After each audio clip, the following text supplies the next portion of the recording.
할렐루야. 우리 모두 함께 자리에서 일어나 사랑으로 이 땅에 오신 예수 그리스도를 경배합시다.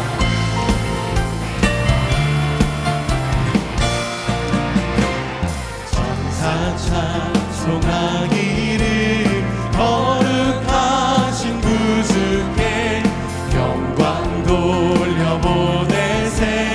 구주 오늘 나셨네. 크고 작은 나라들 기뻐하라 하여라. 영광 받을 왕의 왕 베들레헴 나신 주. 영광 받을 왕의 왕 베들레헴 나신 주. 오늘 나신 예수는 하늘에서 내려와 저녁 몸에 나셔서 사람 몸을 입었네. 세상 모든 사람들 영원하신 주님께 영광 돌려보내며 높이 찬양하여라. 영광 돌려보내며 높이 찬양하여라. 의로우신 예수는 평화의 왕이시고 세상 빛이 되시며 우리 생명 되시네. 죄인들을 불러서 거듭나게 하시고 영생하게 하시니 함께 찬양하여라. 영생하게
주의 영광을 보내 우리 가운데 계신 주님 그 빛난 영광 온 하늘 덮고 그 찬송 온 땅 가득해 내는 주의 영광을 보내 찬송 가운데 서신 주님의 얼굴을 온 세상 향하네 권능의 발을 드셨네 주의 영광 이곳에 가득해 우린 선의 주님과 함께 찬양하며 우리는 전진하리 모든 열방 주 볼 때까지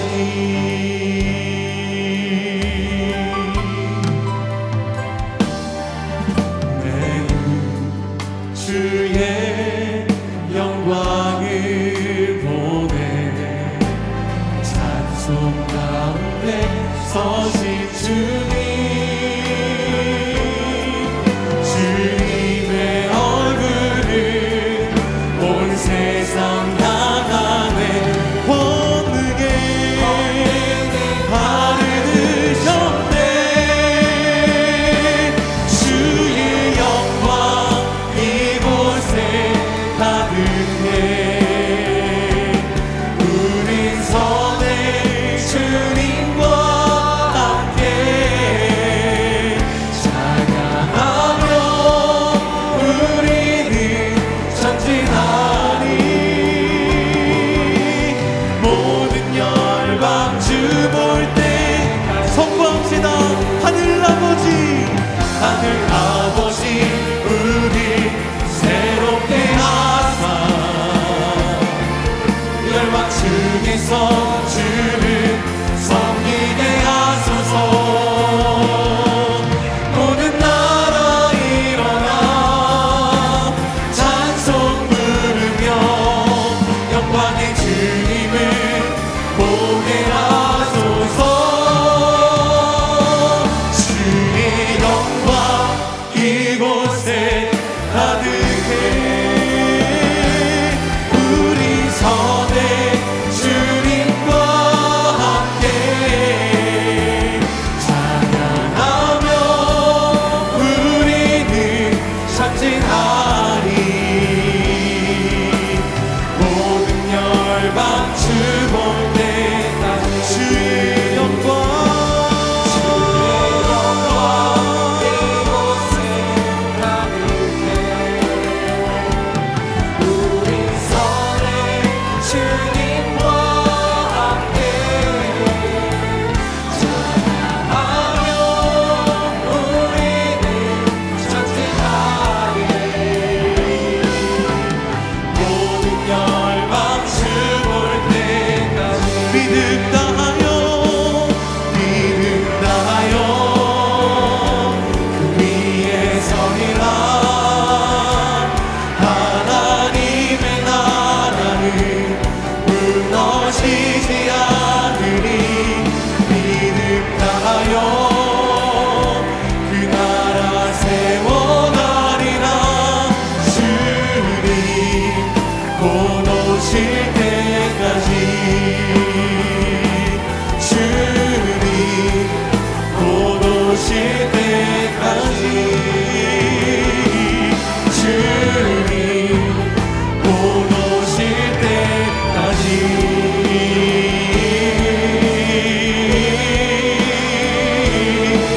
반드시 다시 오실 예수 그리스도의 영광을 경배합니다 할렐루야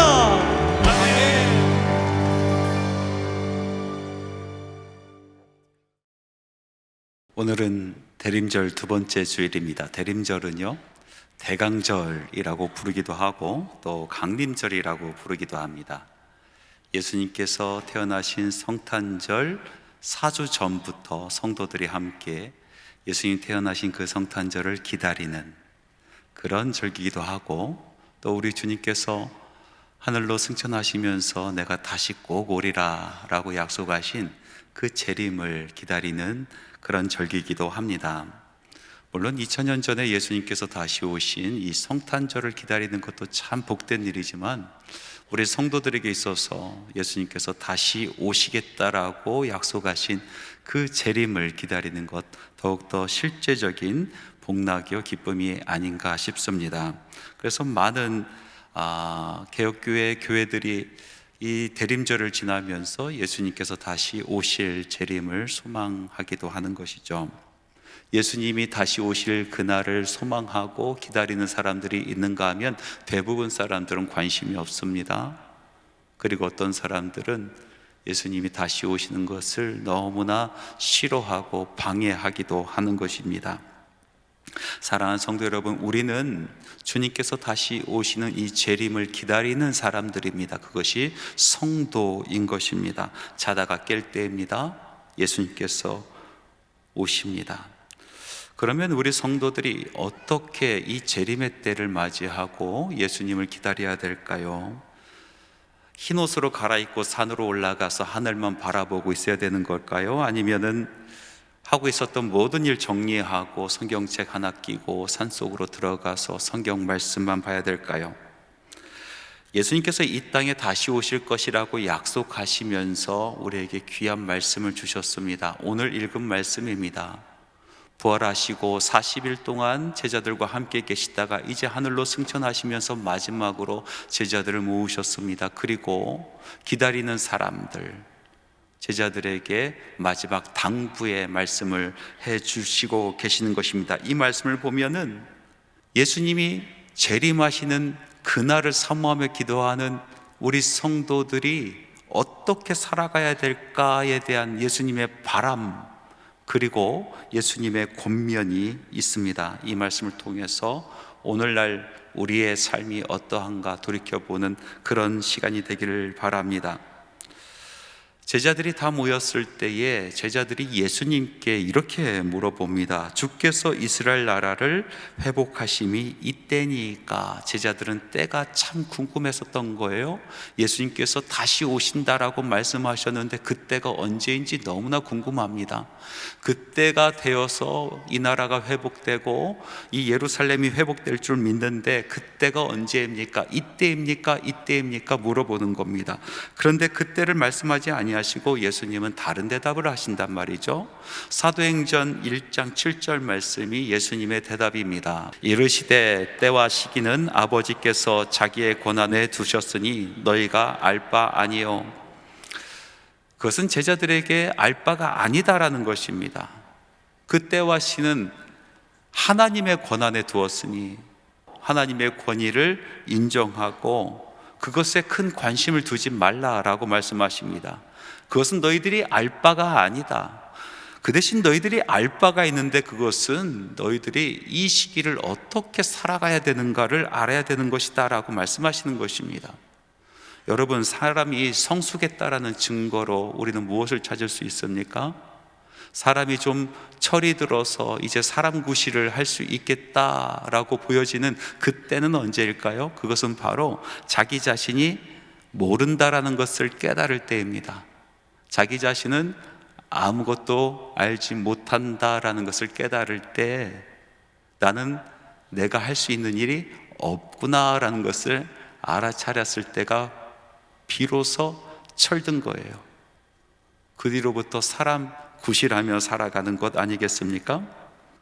고대 철학자 중에서 탈레스란 사람이 있습니다. 이 탈레스가 한 중요한 이야기가 있습니다. 그것은 뭐냐면 가장 귀한 삶은 모른다는 것을 아는 것이다. 가장 귀한 삶은 모른다는 것을 아는 것이다 라는 말을 남겼죠. 이 말이 그 후대의 철학자들에게 많은 영향을 미쳤습니다. 많은 철학자들이 이 말을 붙들고 이 뜻이 무엇인지 헤아리려고 했습니다. 그 중에 대표적인 사람이 소크라테스라는 사람입니다.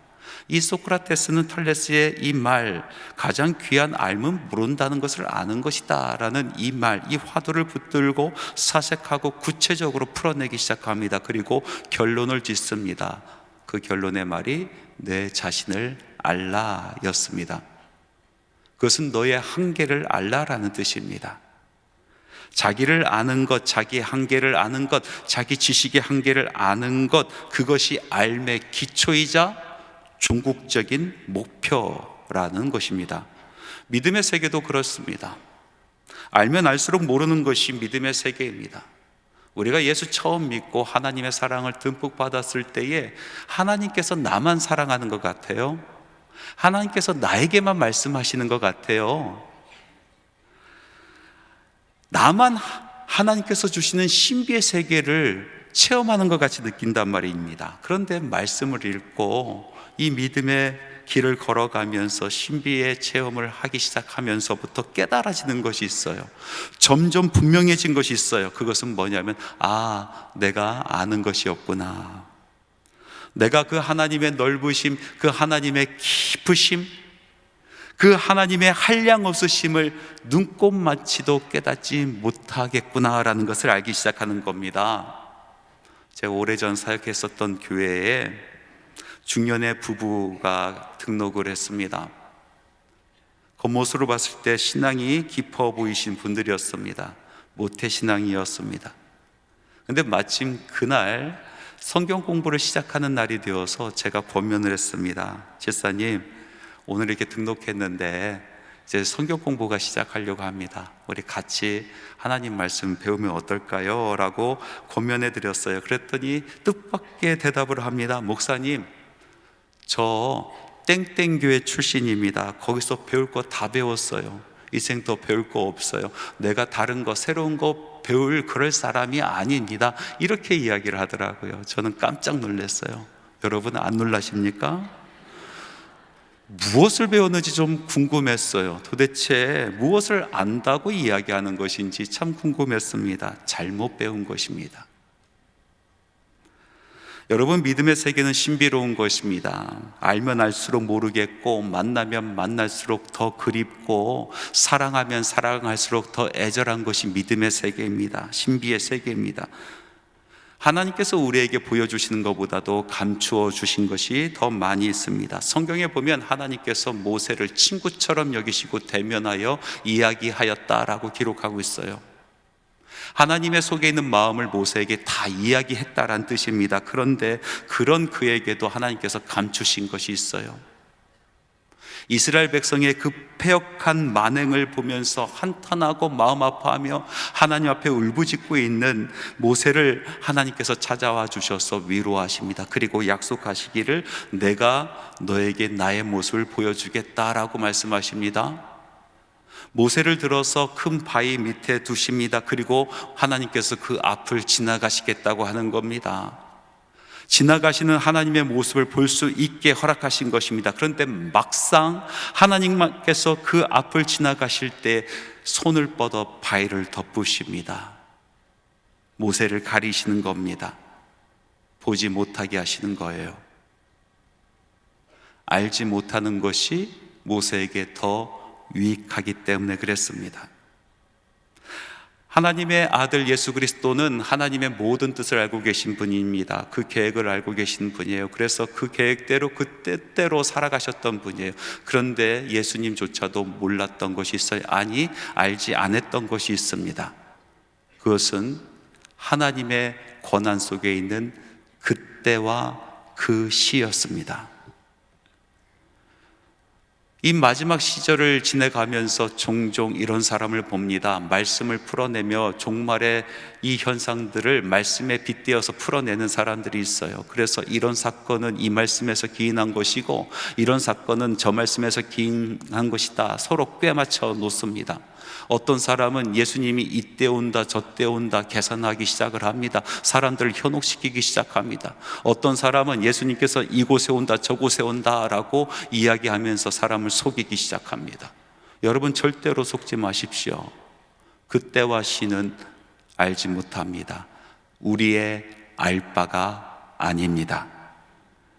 그때를 묻는 제자들에게 예수님께서 말씀하셨습니다. 때와 시기는 아버지께서 자기의 권한에 두셨으니 너희가 알 바 아니요. 그것은 우리가 알 바가 아닙니다. 대신 예수님께서는 우리에게 할 바를 알려주십니다. 그 다음에 있는 말씀에 보니까 알 바를 가리시고 우리가 할 바를 오픈시켜 보여주십니다. 그것은 이 재림을 기다리는 제자들이 할 것, 꼭 해야 되는 것, 바로 권능받고 증인이 되는 것입니다. 하나님 말씀 1장 8절 말씀 같이 한번 읽어보겠습니다. 오직 성령이 너에게 임하시면 너희가 권능을 받고 예루살렘과 온 유대와 사마리아와 땅끝까지 이르러 내 증인이 되리라 하시니라. 주님의 재림 때까지 약속하신 성령이 분명히 오시는데 우리가 그 성령이 임하셨을 때 우리는 권능을 받고 예수님의 증인으로서 증인의 삶을 살아야 된다. 그것이 너희들이 알 바요 너희들이 할 바다라고 말씀하고 계시는 것입니다.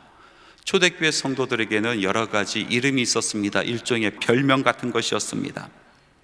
그 별명이 우리 지금 신앙생활하고 있는 우리들의 정체성이기도 합니다. 첫 번째는 무엇입니까? 크리스천, 그리스도인입니다. 사실 이 이름은 존경해서 좋은 뜻으로 붙여준 이름이 아니라 우리를 비웃고 멸시하는 그런 뜻에서 붙여진 이름입니다. 크리스티아누스, 이것은 일종의 전쟁 때 썼던 용어입니다. 전쟁이 일어나면 중립이란 것이 있을 수가 없습니다. 일단 전쟁이 발발하면은 네 편, 내 편, 둘로 쫙 나눠지는 거예요. 너희들은 그리스도의 편이다 라고 별명을 붙여준 것입니다. 그런데 이 별명이 왜 안 좋은 뜻으로 붙여진 것일까요? 패배한 잔당이란 뜻입니다. 연약하고 힘도 없어서 십자가에 달려서 아주 처절하게 패배하고 죽은 바로 그 예수 그리스도를 따르는 잔당이라는 뜻에서 크리스티아누스라고 부른 겁니다. 두 번째, 초대교회 성도들의 별명은 제자라는 별명이었습니다.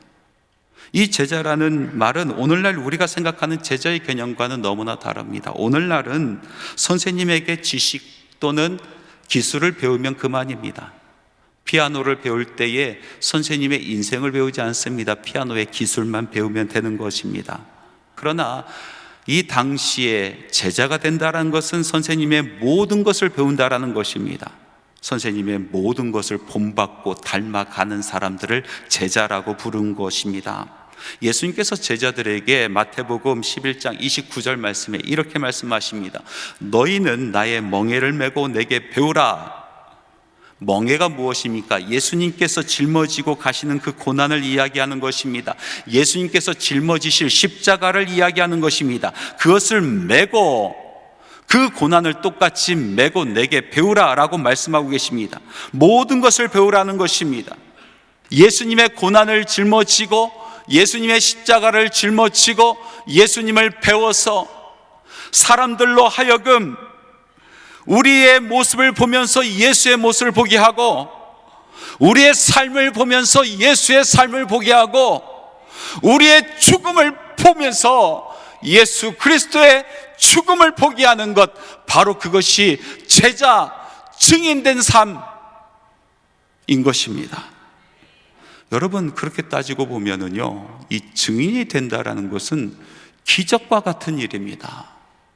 기적이 무엇입니까? 사람들은 기적하면 이렇게 생각합니다. 사람들이 할 수 없는 일을 하나님께서 이루신 것, 그것을 기적이라고 생각해요.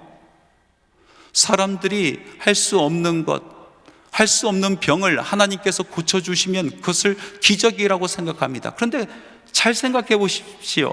하나님께서는 모든 것을 하실 수 있는 분이신데 사람들이 하지 못하는 것을 하나님께서 하신 것은 당연한 것이죠. 그것은 기적이 될 수 없는 것입니다. 그러면 진짜 기적이란 것은 무엇입니까? 하나님께서 하실 일을 사람이 이룰 때 그것이 기적인 것입니다. 예수님만 할 수 있는 것을 사람이 따라갈 때 그것이 기적이 되는 것입니다. 죄인 된 사람이 예수님의 삶을 살아가는 것이 기적이 되는 것입니다. 연약한 제자가 그 무겁고 무거운 십자가 짊어지고 살아내는 것이 기적인 것입니다. 목숨을 다해 주님 가신 길을 순종하며 따라가는 바로 그것이 기적인 것입니다. 이렇게 증인된 삶을 살아가는 것은 기적의 삶을 살아가는 것입니다. 어떻게 이 기적의 일을 감당할 수 있을까요? 우리의 힘으로 될 수 있을까요? 우리의 능력으로, 우리의 지식으로, 우리의 경험으로 이 기적의 삶을 정말 땅끝까지 증인되는 기적의 삶을 살 수 있을까요? 우리의 힘으로 되지 않습니다. 그래서 예수님께서 제자들에게 말씀하십니다. 성령께서 주시는 권능으로만 가능하다 하시면서 성령이 임하시면 너희가 권능을 받고 증인되기에 앞서서 너희들이 권능을 받고 라고 말씀하고 계시는 것입니다. 우리는 쉽게 상처받고 쓰러지고 넘어지고 좌절하고 낭망합니다. 우리에게 능력이 없습니다. 십자가를 질 능력이 없습니다. 예수님의 삶을 따라 살아갈 능력이 없습니다. 그런데 우리가 성령이 우리에게 임하시고 우리가 권능을 받으면 그 후로 예수님의 마음이 우리의 마음에 차오르기 시작합니다. 예수님의 눈물이 우리 심령에 차오르기 시작합니다. 예수님께서 그 다음부터 일하시는 것입니다. 사망 권세를 이기신 예수님, 열면 닫을 자가 없고 닫으면 열 자가 없으신 분, 이기고 또 이기고 최후 승리까지 뽑으신 칼을 결코 다시 꽂지 아니하시는 바로 우리 예수님께서 우리의 삶 가운데, 우리 사역 가운데 일하시기 시작하시는 것입니다. 예수 권능 내 권능, 예수 권능 내 권능, 복음의 일꾼은 그 권능으로 살아가는 것입니다. 살아내는 것입니다. 권능 받고 땅끝까지 이르러 내 증인이 되라 말씀하시고 나서 예수님께서는 제자들이 보는 앞에서 하늘로 승천하십니다. 흰 옷 입고 하늘로 승천하시는데 구름 위로 넘어가십니다. 구름이 예수님을 가리었는데 제자들은 하염없이 예수님만 바라봅니다. 예수님 언제 오실까? 하염없이 예수님만 바라봅니다. 그때 마지막으로 예수님께서 제자들에게 하신 말씀이 있습니다. 무엇을 걱정하느냐? 약속한 대로 내가 반드시 돌아온다. 그러니 하늘만 쳐다보고 있지 마라. 내 삶의 현장으로 달려가서 예루살렘과 온 유대와 사마리아와 땅끝까지 이르러 내 증인이 되라. 왜 하늘만 바라보느냐? 너에게 맡긴 그 땅끝으로 달려가라 말씀하시는 것입니다. 예수님께서 예루살렘에서 사역을 마치시고 두로라는 곳으로 가셨습니다. 얼마나 많은 사역이 있었던지 예수님께서 지치셨던 것 같아요. 무척 피곤하셨던 것 같습니다. 그래서 한 집을 빌려서 그곳에서 아무도 모르게 조용히 휴식을 취하고 계시는데 예수님의 이 고요한 휴식을 깬 한 여인이 있었습니다. 헬라 사람이었습니다. 수로보니게 여인이었습니다. 이 수로보니게 여인에게는 한 딸이 있었는데 그 딸이 지독하게 귀신 들린 딸이었어요. 그 딸을 고치려고 백방으로 노력했는데 아무런 효험이 없습니다. 절망 가운데 있었습니다. 희망을 보지 못하고 있었습니다. 그때 들린 복음의 소식이 있었어요. 예수님께서 두로 지방에 오신다라는 복음의 소식이었습니다. 기쁜 소식이었습니다. 이 여인은 자기 딸을 안고 예수님에게 달려갑니다. 그리고 딸을 고쳐달라고 간청을 합니다. 그런데 이 불쌍한 여인과 이 딸을 보시고 예수님께서 하시는 말씀 너무나 작았습니다. 작았다 못해 가혹하기까지 합니다. 자녀로 먼저 배불리 먹게 할지니 자녀의 떡을 취하여 개들에게 던짐이 마땅치 아니하니라. 예수님께서 그 불쌍한 여인과 그 자녀를 보시고 개에 빗대서 모욕을 주고 창피하게 만들어 버립니다. 이 모멸을 겪고 수치를 겪은 여인은 포기하지 않습니다. 그리고 예수님에게 다가가 다시 말씀드립니다. 맞습니다. 맞습니다. 예수님, 저는 개와 같은 존재입니다. 예수님, 저는 개처럼 살았어요. 그런데 예수님, 상 아래 개들도 아이들이 먹던 부스러기 먹지 않습니까? 저는 개 같은 인생을 살았지만은 상 아래 개들도 부스러기 먹지 않습니까? 그 부스러기 은혜라도 주십시오. 그렇게 매달리는 거예요. 그래서 예수님께서 그 믿음을 보시고 그 여인의 간청을 들어주셔서 그 사랑하는 딸의 귀신 들린 병을 낫게 해 주십니다. 많은 성사학자들이 이 말씀을 해석하면서 여인의 믿음과 간청하는 기도, 그 끈질긴 기도에 초점을 맞춥니다. 이 예수님을 향한 여인의 이 믿음, 이 끈질긴 믿음, 이 믿음이 예수님을 이겼다라는 거예요. 그리고 주님 앞에 나가서 간청할 때는 끊임없이 포기하지 말라라고 그렇게 가르침을 주는 것 같습니다. 그런데 저는 말씀을 읽으면서 우리가 간과하고 있는 것이 하나 있구나라는 것을 깨달았습니다. 왜 끝까지 간청했습니까? 왜 모욕을 당하고 왜 수치를 당해도 그래도 포기하지 아니하고 예수님께 간청했습니까? 그것은 딸에 대한 모성애였습니다. 어머니로서의 책임감이었습니다. 마치 이 모든 것이 자기 탓인 양 그 모든 모욕을 자기가 뒤집어 쓰고 끝까지 예수님께 포기하지 않냐고 매달린 것입니다. 여러분, 이 모성애, 창조주의 책임감, 이것이 바로 우리 하나님의 속성 아니겠습니까? 우리 예수님께서 우리에게 보여준 예수님의 모습 아닙니까? 예수님을 따르는 우리 제자들은 바로 이 신성, 이 속성을 닮아가야 되는 것입니다. 예수님께서 우리에게 보여주신 것이 무엇입니까? 온갖 천대와 멸시, 수르보니게 여인이 당했던 개취급보다 못한 대우를 받으면서도 우리를 포기하지 아니하였습니다.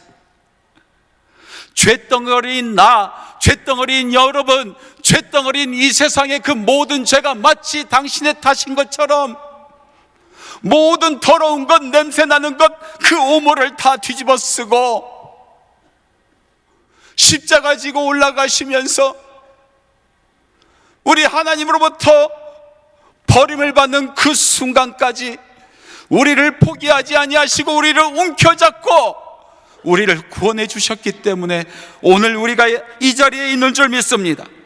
마치 자신의 탓인 양 모든 것을 짊어지는 이 예수님의 모습, 그것이 마지막 때에 성도들이 가져야 될 모습인 줄 믿습니다. 여러분, 오늘날 이 나라를 보십시오. 하나님께서 맡겨주신 이 땅을 보십시오. 얼마나 추잡합니까? 얼마나 더럽습니까? 공이가 땅 위에 떨어진 것만 같습니다. 썩어가는 이 땅, 죽어가는 이 땅, 귀신 들려도 지독히 들린 이 땅, 폐역만 남아있는 이 땅, 하나님으로부터 고개를 돌린 이 땅, 이 땅을 바라봐야 되는 것입니다. 예수님께서 제자들에게 말씀하셨습니다. 왜 하늘만 쳐다보느냐? 왜 하늘만 쳐다보느냐? 너희가 가야 될 그 땅, 그 땅 끝을 너희들은 아느라라고 말씀하고 계시는 것입니다. 여러분, 이 땅을 하나님께서 우리에게 주셨습니다. 이 나라를 부여잡아야 되는 것입니다. 다른 사람 탓할 때가 아닙니다. 다른 사람들 때문에, 저 사람들 때문에, 이것 때문에, 저것 때문에 이야기할 때가 아니라 이것은 모두 나의 탓인 것처럼, 이 모든 일이 나의 탓인 것처럼 우리 하나님께서 맡기신 이 땅을 위에서 증인의 삶을 살아내지 못한 나의 탓인 것처럼 여기고 이 땅을 부여잡고 우리는 주님 앞에 나가야 될 줄로 믿습니다. 이 시간 우리가 함께 기도하기를 원합니다. 우리 온 교회가 기도하기를 원합니다. 주님, 내 나라, 내 민족 고쳐주옵소서. 내 나라, 내 민족 살려주옵소서. 주님께서 맡기신 이 마지막 이 땅에 우리가 이런 기도를 하나님 앞에 올려드리며 예수님의 증인으로서의 삶을 살아가야 될 줄 믿습니다. 사랑하는 성도 여러분, 말씀을 맺겠습니다. 우리들은 성도입니다. 예수님께서 다시 오실 그날을 기다리는 사람들입니다. 그날이 너무나 멀게 느껴지고 기다림이 너무나 힘이 들어도 우리 시간을 낭비하지 맙시다. 허송세월하지 맙시다. 예수님께서 다시 오십니다. 반드시 다시 오십니다. 그날까지 우리는 우리의 삶의 현장 이 땅 끝에 서서 이 땅을 품고 울며 기도합시다. 그날이 올 때까지 주께서 주신 성령의 능력으로 예수의 증인이 되는 기적과 같은 인생을 살아냅시다.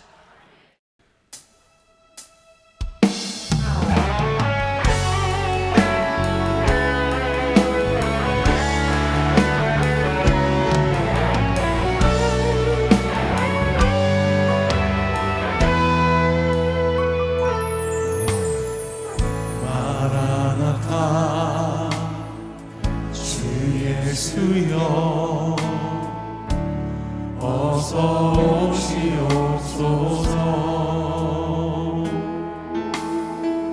땅의 모든 끝 모든 족속 주를 찬송하게 하소서. 마라나타 주 예수여 어서 오시옵소서.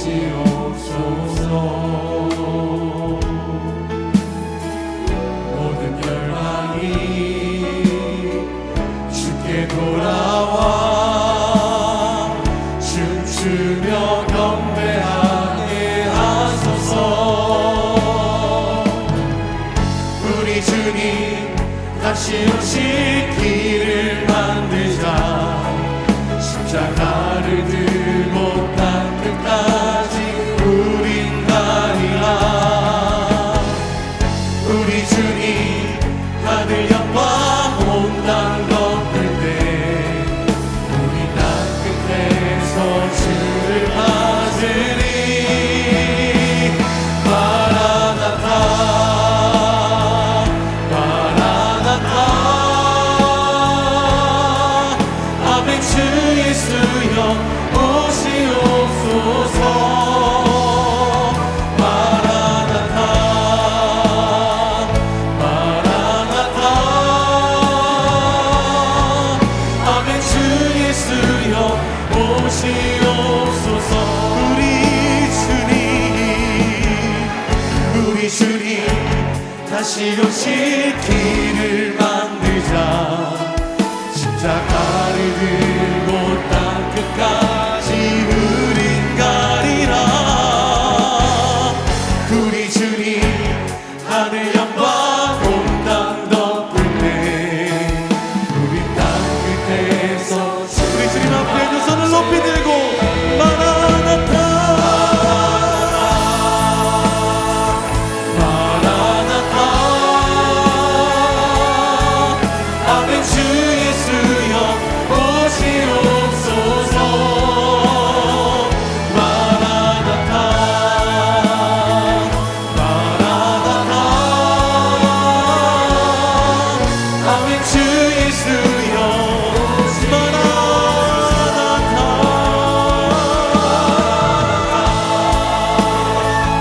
마라나타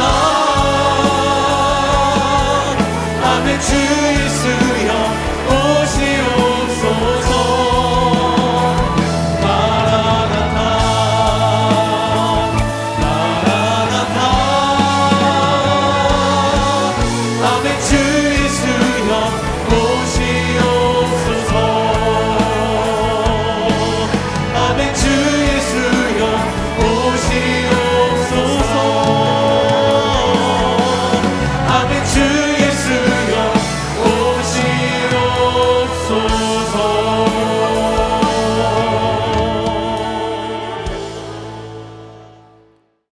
우리 주 예수 그리스도의 은혜와 하나님의 사랑하심과 성령님의 교통하시고 능력 베풀어 주심이 이곳에 모인 모든 주님의 사랑하는 성도들의 심령 위에 우리 주님 다시 오실 날을 소망하고 대망하고 기다리는 주님의 사랑하는 자들의 사역 위에 지금부터 영원토록 함께 하시기를 간절히 축원하옵나이다. 아멘.